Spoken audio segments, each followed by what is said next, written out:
Hey there, fans of Brotherly Love Wrestling.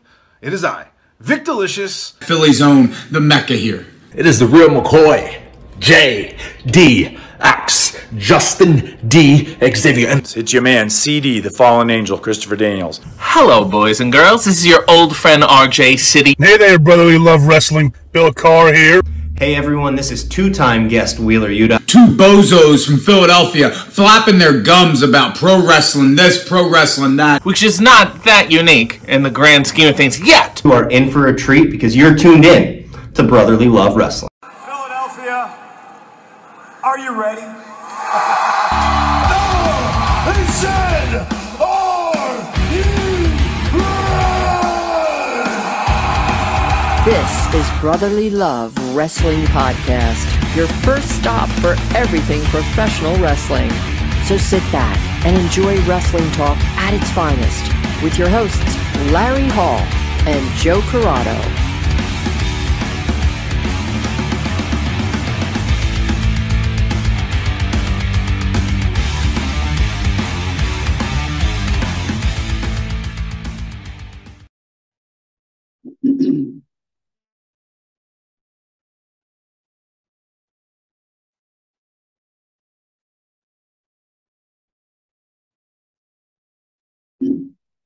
Welcome, everybody, to Brotherly Love Wrestling, the Essential Series. How long were you waiting there for? Not long. Sorry, I was in the zone.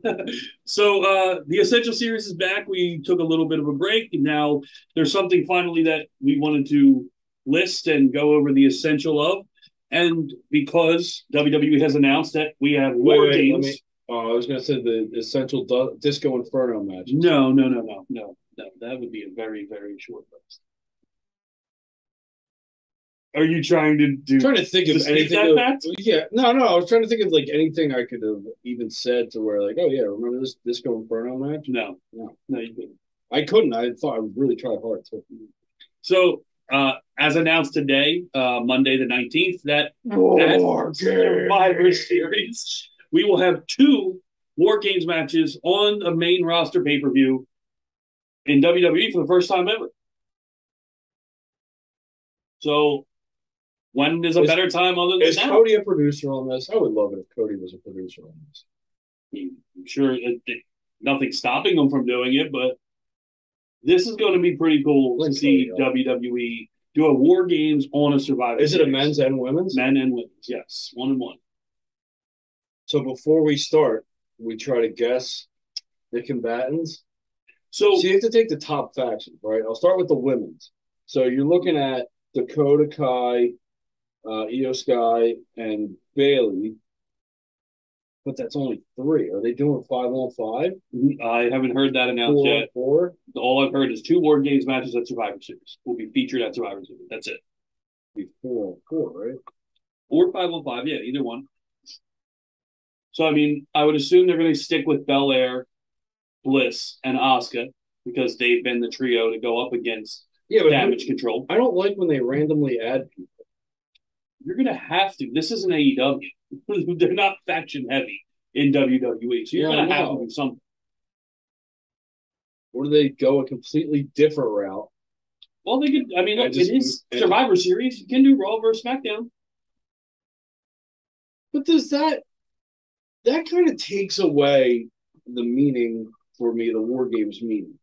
I understand the brand split and everything and the whole what they wanted to do with Survivor Series and make it brand versus brand, which worked for I wouldn't say a very long time, but every now and then it worked.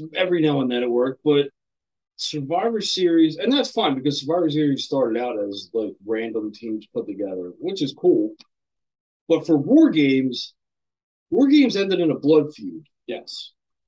War Games was always this big payoff, as we'll see in our countdown. Because it's called War Games, and you have to be fighting for something. You have to be fighting for the end of the feud to win this feud and to really beat the living hell. It's really there to beat the living hell out of your opponent. I'm sorry to say, but neither one of the War Games matches are going to have that element for WWE. No, I know, and that is. I love the name, and that's. I mean, I guess that's what they wanted. Like, I love the idea and the name of War Games. I always have. Always loved the War Games matches. But now I just feel like this is just a brand versus brand cage match where you're going to get maybe a couple cool spots, but are you going to get the open ring or the open cage probably like they did in NXT? I'm sure they will. If they did it in NXT and in Hunter, look, the biggest thing is it's because of Hunter. Everything's happening. But right I want now. the cage on top of the freaking cage, and I want it to be shorter. I don't think it's going to happen. I think you're going to get the NXT Warzone cage. Well, no, which is essentially we could be wrong. Just two cages. It's a double cage match. Yeah, but we could be wrong. Where you're going to don't get me wrong. You're going to get cool shit with people jumping off, but Hunter could do it different. Hunter's been embracing the culture of wrestling, of pro wrestling altogether. So Hunter could do it different. In my opinion, doesn't mean it's on this show. It's whatever. Yeah, but I still might be in the minority of like people might want to see the cool flips and shit. But personally, I want to see a blood feud end and it be like an absolute brawl. I agree. It makes War Games more interesting. The men, you'd be able to do it with, I mean, obviously the bloodline. And if you do 4-on-4, you already have the 4. You already have Sika or wait, Solo. Is it Sika? Solo, Sika? Wait, do the whole name thing. Solo Sikoa. Yeah, okay. Either way. You got Sikoa, Usos, and Sammy. So you're not putting the big guy in. That would be a better way of stretching the title so you don't have to take it off him yet, in my opinion. Yeah, I don't think, putting them in the match? Yeah. Well, I don't even think he's going to be, I mean, yeah, if you want to do it that way, if he's actually going to be at Survivor Series, then have all 5 of them. And then you could kind of put, because enough people have feuded with the bloodline, it would just be a mismatch, but you could do it. You'd have the bloodline. Okay. Then you'd have Drew. Yes. You'd have KO. Yes. Do you put Theory in the match? Not with KO and Drew. Why not? Because you're already having Theory go up against. You had him try and cash in on Drew and yes, and you have him in a blood. You already have him in a feud with. So you got the KO. All right, so you got the Profits, you got KO, and you got Drew. Yes. So you need one more if they're doing 5. So if you have 5 on the other side, if you're doing Roman, so for the 5th person, you have at the last minute, you have Theory join them. So that way, at least you mix in the briefcase. I can see that. But it can also, but the way it would go in the matches, KO would end up fighting Theory. And the bloodline wins. But and you still get spots of and again, we're going on the thing of Roman being in at 5-on-5. And talking about this situation anyway, right? So you get the Drew Roman feud in there. You get the Usos Profits in there. This is all if KO does not challenge for that briefcase. True. You get the Sami Zayn Owens in there. You know what I mean? Which is fight forever. What end up happening is that the bloodline would win. Theory would again go to cash in, and KO would hit him with a pop-up powerbomb. Or stunner. Yeah. And that would end the show. Yeah. So, and that should essentially lead to the final match of them two for the briefcase. I agree. I just thought of that. Yeah. Hence our booking show last week. Yeah, we just picked up on that. Yeah. Thank you for announcing War Games. Now we just build off of that. Not to toot our own horn, but we were pretty fucking dead on Monday Night Raw. So who knows, maybe. Well, they were all your picks. My picks are never right. That's true. But we were because you said about Damage Control needing to win the titles, which you were dead on. Oh, okay, yeah. Yeah, you said about KO and Theory and moving on and having that eventual feud, which they furthered. Oh, so maybe you're saying I could be right. That's what I'm saying. Oh, all right. And then we talked about Rollins. And then we talked about Rollins needing to go after Lashley's title. That was you. And tonight we have Seth Rollins versus Bobby Lashley for that United title. We were pretty dead on last week. When did it even happen? 8:30. Yeah. Depends if it was the first match or not. I think they're going to put Bobby and Rollins later in the night. It might even main event. If it's a title match, it probably could. So we're getting far away. War Games. God damn it, Larry. You keep sending us all over the place. Jesus, you always do that. I do. So the Essential War Games. Yes. Unfortunately, I do not have 3 picks. I have 2. I have 3. So it means you go first and you go last. Yes. But you already know what 1, if not 2 of my picks are. I definitely know 1, so I can use that to my advantage when I'm picking my other ones. Yes. Yes. So you might. Because I know you cannot leave. Oh, it's going to be. You're going to say yours, and I'm going to say that one. Yes. Yeah. So I get to sit back and kind of pick and choose where I want to go with this. And I'm going to start off where it started off for WWE. And I'm going to go with 2017 TakeOver War Games, the first War Games in WWE, and the Undisputed Era versus Sanity versus Roger Strong and Authors of Pain. Even though I really thought at the time Authors of Pain and Roger Strong was kind of wonky, didn't really fit, but the match was fucking phenomenal. It was so good, and especially from a person who didn't grow up watching War Games, who wasn't. It was a completely different. It was a completely different take on it too. It was. It was War Games. Yes, the name theoretically, the style, everything, but the added team is what made it different. Yes, it was still cool for me. Well, yeah, for you, because this was like watching brand new. I'm telling you, this was my first ever War Games. I've never watched the War Games before that match. So I can understand why that would be one of your favorite then, because it was the first one you've ever saw. And then I had to go back and watch the others from WCW. My next one, my number 1, yes, is the first one that I ever saw. Okay. And that was Sting Squadron 1992 versus the Dangerous Alliance. Yes. And that I remember I was young, but I remember Paulie Dangerously and how much I was supposed to hate him and how much my dad hated him and Rude. So I was able to feel that too. And I was able to invest in the match, like, because my dad's getting excited, so I'm getting to watch it. I'm like, and then fucking Sting. That would have been one of. You're gonna say one of your like favorite matches all time? One of my first introductions to like Sting was 92. That's one of the first things I remember. Okay. In wrestling. Yeah, so I was like 6 years old. Yeah. So that's like one of the first things I remember. When I put my first things I remember of wrestling, that's one of them. That's a good one. Yeah, so I mean, obviously I'm gonna put it on the list. It might not even be the best ever, but it's my favorite. Well, and I love it. And when you look at rankings as far as what we're doing tonight, it was a storyline. It was basically what we just did with the big faction, the big heel faction that everyone's supposed to eat, like the Dangerous Alliance or the Bloodline, versus kind of a mixed match of like good guys. Mm-hmm. Yeah. That's kind of like what it was. I mean, they all had. It's hard though because they're not a faction. They weren't like a faction. It was a Sting Squadron. It was like a one-off. Yeah, but the Dangerous Alliance was a faction. One of the greatest factions of all time. I love the Dangerous Alliance. It's such a good fucking name too. It's such a good name. One of probably one of the most underrated factions of all time. I think if you look at factions, they get pushed down the list a lot. But you look at talent. If you look at a faction alone. If you look at a faction that had the future Stone Cold Steve Austin in that faction, you'd be like, well, there's a no-brainer. That's a no-brainer. But he wasn't even in the main attraction of that. It's Austin. Yes. Steve Austin. Yes.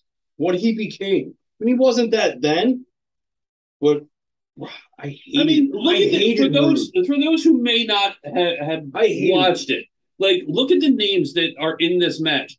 Barry Windham, Dustin Rhodes, Nikita Koloff, Ricky Steamboat, and Sting. Well, the whole thing with that was Nikita Koloff and Sting have always had this.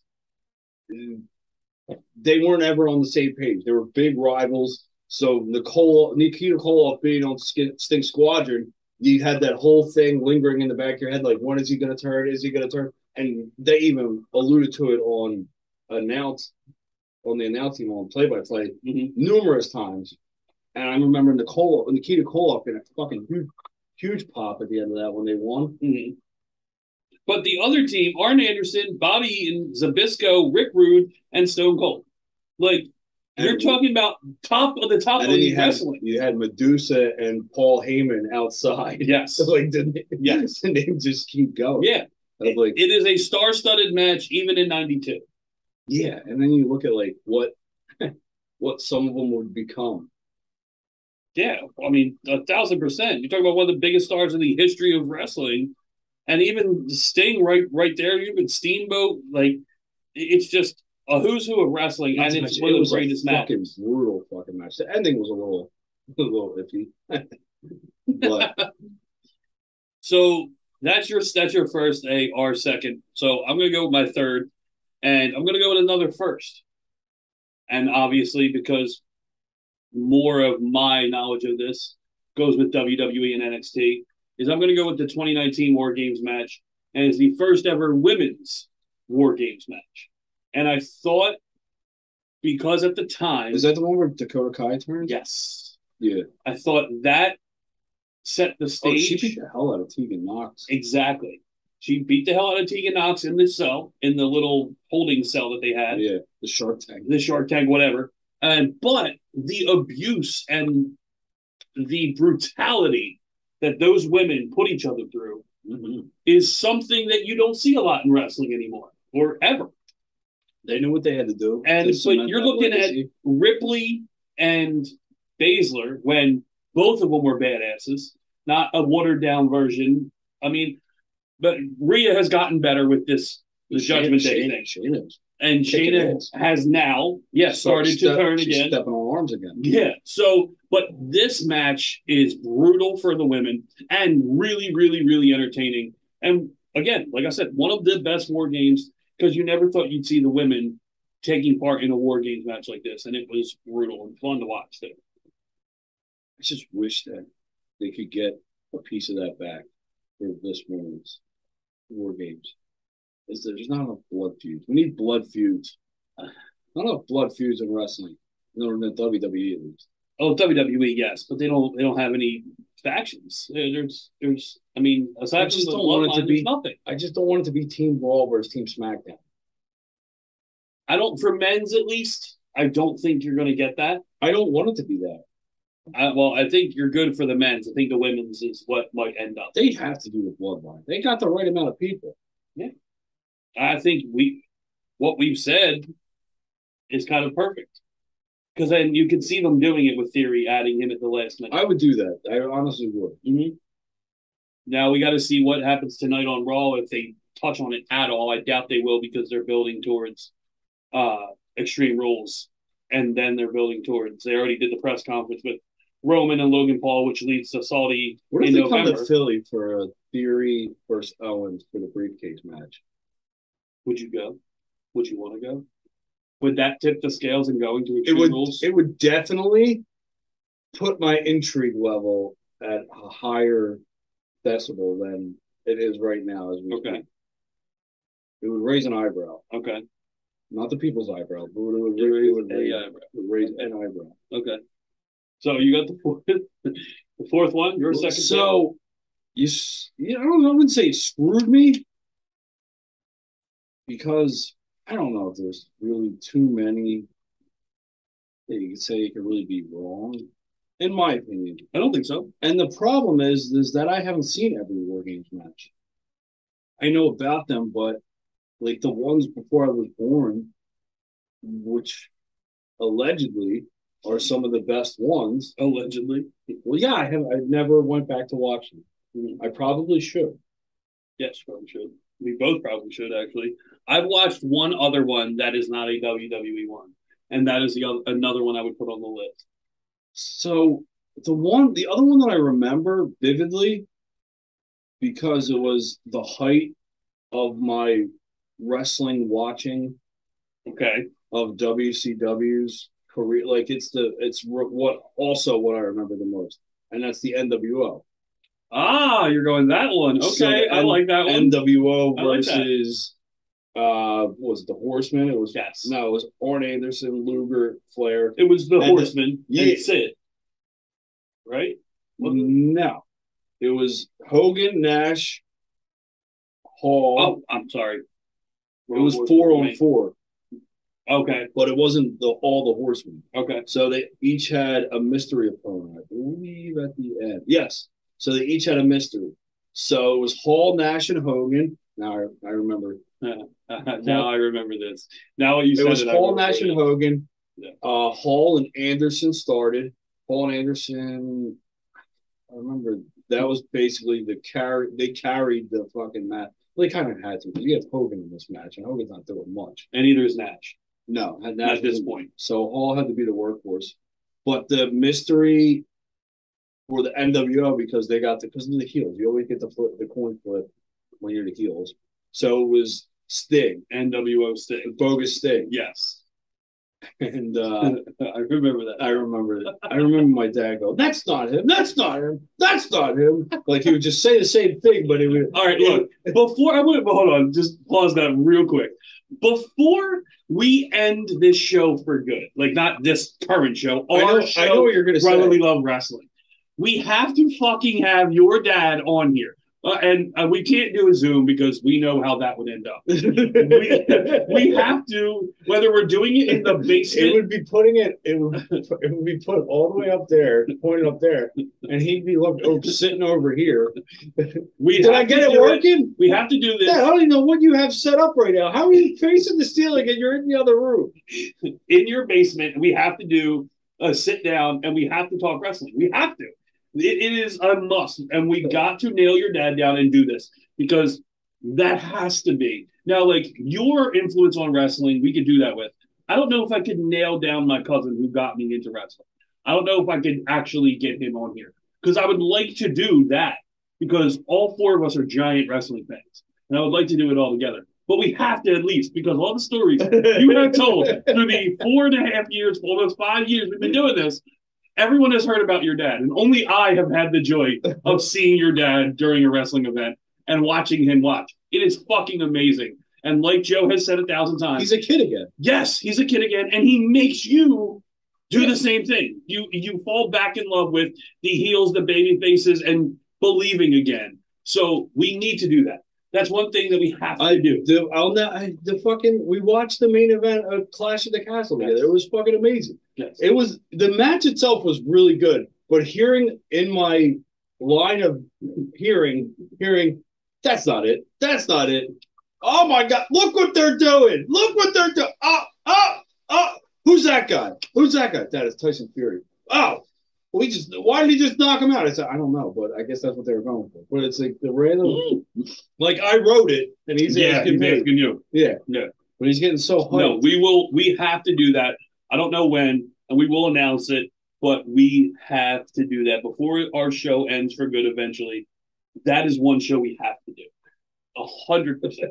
We have the Chronicles of Joe's Dad. We have to. Yeah. We'll do a series. We'll do the Chronicles.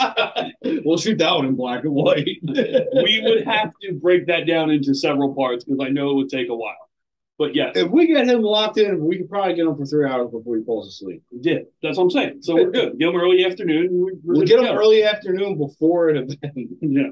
Before a big pay-per-view. So anyway, it ended with the real Sting coming out. This was before he was Crow Sting. He was the mystery partner, but this is what led eventually to, because I don't think you would see him after this. Yeah, I think you're right. Until you saw him in the rafters. Yeah. Because he flipped off Luger. And that was it. And that's how it ended. But that was I like that pick. I'm surprised you didn't go a different pick. So I'm not putting it on, but the other one I was talking about was the 91 War Games at Wrestle War, WCW Wrestle War in 91. And it's Brian Pillman. Yeah. Is that the Sid Pillman fucking where he tries to fucking powerbomb him? Yes. And almost paralyzes him? Yeah. And it's Brian, for those who haven't seen it, Brian Pillman, Sting, and the Steiners. Pillman got absolutely fucking destroyed that match. Yes. That's the only other War Games in WCW I have seen. He got destroyed, and then he literally almost got destroyed at the end. Like, he was like the uber baby face in that fucking match. And that's why I said Sid, because I was confusing what you were about to say. No. And it no, was I do remember that one. Wyndham, Flair, Sid, and Zbyszko. Yeah, the Horseman. Yeah. At that point, those were. Yeah. Yeah. Oh, there's been so many few different iterations of the Horseman, yes. But yeah, I do like that one too. That's why I was surprised. I thought it was right in your wheelhouse. It is right in my wheelhouse, but I was really young. Yeah. But I have gone back and watched that one a few times. But the one that sticks out is that NWO one. Mm-hmm. Just because of where it was in my wrestling watching. 96, I was at least 10. I was able to absorb a little bit more. Yeah. I forgot about that one, and that makes me a liar because I remember that match. So I did see a War Games match before WWE. Yep. What? It took us half hour to realize you're a fucking liar. So the last one I'm going to put on, again, sticking with WWE. Jesus. You went all... I went all WWE. And this one is a different reason because I thought it was very, again, another weird putting together of a team versus the Undisputed Era, who is probably, like, if you wanted to say the team, the Mr. War Games team, if you will, the team that always is in War Games for WWE is an Undisputed Era versus Pat McAfee and his crew of guys, which was Pete Dunne at the time and Birch and Oney Lorcan. Yeah. Which that was a lot of fun. And it was the first time where you had Pat McAfee. And that was the heel. Yes. Undisputed Era were the freaking baby faces in that. Exactly. And that was a great match and a great showing for McAfee. And the start of McAfee really you got to see what McAfee was all about in that one. Mm-hmm. Yeah. So that is another reason why. Dude, imagine he got from that moment to when I mean, I know it was kind of like it was quick and silly, but the match with Cole. No, the match with Cole was really good. Yeah. But the Mania match, him versus Theory. Oh, that was so and then Corbin. Corbin was another one. Yeah. Yeah. He has done. He knows how to build a fucking match. Yes. He built a Baron Corbin match that I was actually legitimately interested in. Yeah, but don't say that like Baron Corbin is. No, but I haven't been invested in a Baron Corbin match, and I couldn't tell you how long. And that would actually brought me to be like, I'm kind of invested in this. I want to see what happens. Yeah, I hope McAfee wins. He got me to like actually care about like, okay, I actually hope that the heel loses and the babyface wins. He did his job. Yeah, that's what I'm saying. Yeah.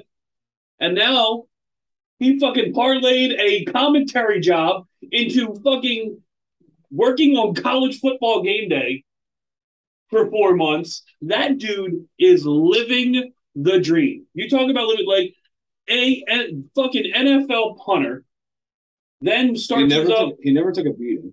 Starts up one of the biggest sport website show period at Barstool and makes that huge, has his own serious show. Then he parlays it into a career with WWE, one of the biggest entertainment companies in the world, going from commentary on NXT to in-ring competitor in NXT onto the main roster as a commentator, and then in the ring and fucking in WrestleMania. And he got in the ring with Vince McMahon. And Stone Cold. And got a stunner. Yes. And then was pouring beer in his mouth in the front of the commentary table as Stone Cold music played. And now he works for College Gaming. This dude can do anything he puts his mind to. You know how jealous you just made me of Pat McAfee? Right? You are jealous of an NFL punter. To break it down to the smallest. I'd be jealous of an NFL punter regardless because of his paycheck. Yeah, I get that. But look at who he's interviewed, who he's talked to. Rock, Triple H, Vince McMahon. Like he got to have a fucking conversation with Vince McMahon. Not many people get that. That in itself is impressive. And he got you to invest in Baron Corbin. Maybe most impressive. The guy's good. He's good. Very good. I would be remiss to mention for this list the first ever War Games match. And I mean, though it didn't make our list, it probably would make a lot of people's list as the best. Probably. It was one of the biggest payoffs. It was, I mean, that is where you get the blood feud. And you got the fucking Road Warriors inside of a fucking cage in the 80s. I mean, that was what, Nikita Koloff. Flair was in it, right? It was the Horsemen. Yeah. It was the Luger days of the Horsemen. Okay. And Nikita Koloff was a babyface. So it was, excuse me, the Road Warriors and Dusty. That's Dusty right. and Flair. Yeah. Yeah, one of the biggest feuds of all time. Rivalries of all time. Yeah. See, I've rewatched that. I went back and watched that one. Mm-hmm. But it's been so long since I've actually watched it. That's what we should do. We should watch a couple War Games before War Games. I'm down for that. Absolutely. That's what we should definitely do. Well, look, we just ran down 5 that we could watch. We have to watch the original as well. So if I want to go back and watch them, see, I've seen Sting Squadron versus Dangerous Alliance so many times that I would put that. I don't need to watch it again. Like I do, but it would be the back of the list. So if I don't see it, well, again, I definitely would want to watch the first one, probably first. Yeah, because I think I've seen clips of it. I've never even seen the match itself. Yeah, it's definitely a fun match. So there you go. Now we got plans for what we're doing before Survivor Series. Survivor Series should be interesting. So and it's are we gonna, Thanksgiving weekend. Are we again? Yeah. So which is fucking amazing. That's great. Yes. Football, food, and then Survivor Series. Yes. Cheesecake for Survivor Series. Oreo pie. Oh, Oreo pie. Yeah. You want? Try it. All right, so Oreo pie. And we're thinking of food for Survivor Series. No, this is good. 2 months out. This is good. Well, you're saying it's on a holiday weekend, so I'm going to have a lot of turkey. We'll have a lot of leftovers. Sweet potato casserole. I'm going to have a lot of that. I just realized we're still on air, so we're still doing this show. That's fine. The people need to know.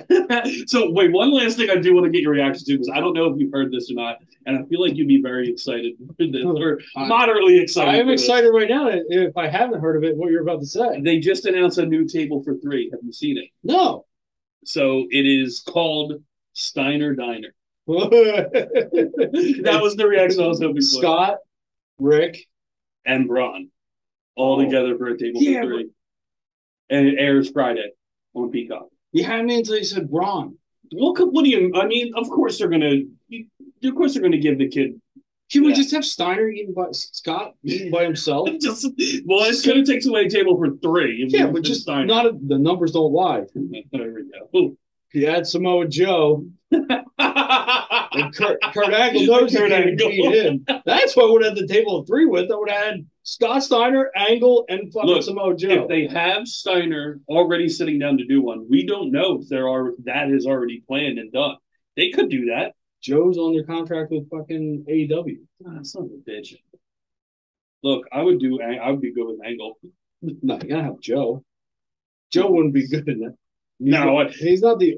Yeah, he worked with them, and but he's not that old school mentality. Yeah, I think Angle and Steiner would be fucking cool because I think they could make it work. I don't know about Jim, but anyway, we still get the Steiner brothers and Braun Breaker on Friday on Peacock. I think it's going to be entertaining. Regardless. I do, and I probably will watch it.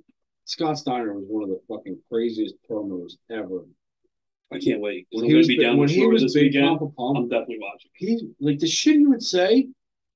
I mean, we all know the infamous Steiner math, but he just said the most fucking ridiculous shit. Yep. So that's something to look forward to for Friday, or when you wake up early on Saturday. Either one. Probably Sunday. You work on Saturday. That's right. So yeah, but I get up early on Sunday. True. I can teach Quinn math. Right. I mean, if you really want to fuck her up early, that's the way to do it. They say when you're young, you retain what you learn. So if I teach her Steiner math now, so that's how she'll count for the rest of her life. Yeah. So we can't tell if your daughter's a genius or she's fucking with us. Probably the second one. Probably the second one. Yeah. Probably not the genius one. So we hope you enjoyed the show. Thanks for watching. We hope you enjoyed. And do people actually watch, or do they only listen? A little bit of both. Do you think? I think. Okay. Thank you for watching and listening. That too. I always forget to say that because I'm looking at the camera when I the say it. The people that listen just feel so neglected. I'm sure they do. I apologize. The Aggies of the world. Yeah. No, he watches. He watches? He does. Oh, man. Yeah. That's bad. Right? He watches this? Yeah. He chooses to. He chooses to. We don't. To watch? Yeah. Oh, man, I can understand. And he puts us on his TV because he sent us on a TV. On a TV. We're on the big screen. We're on a big TV. Yeah. Oh no, I feel bad. That's not good. No, not for him anyway. No, that's not good for us either. Not for us. Big We're not TV. watching it. No, a big TV though. And that's dedication. High def. Mm-hmm. Yeah, we're trouble. All the wrinkles. Good thing I started wearing a hat. Well, like we said, thank you for watching / listening. We hope you enjoyed, and we'll be talking to you very soon.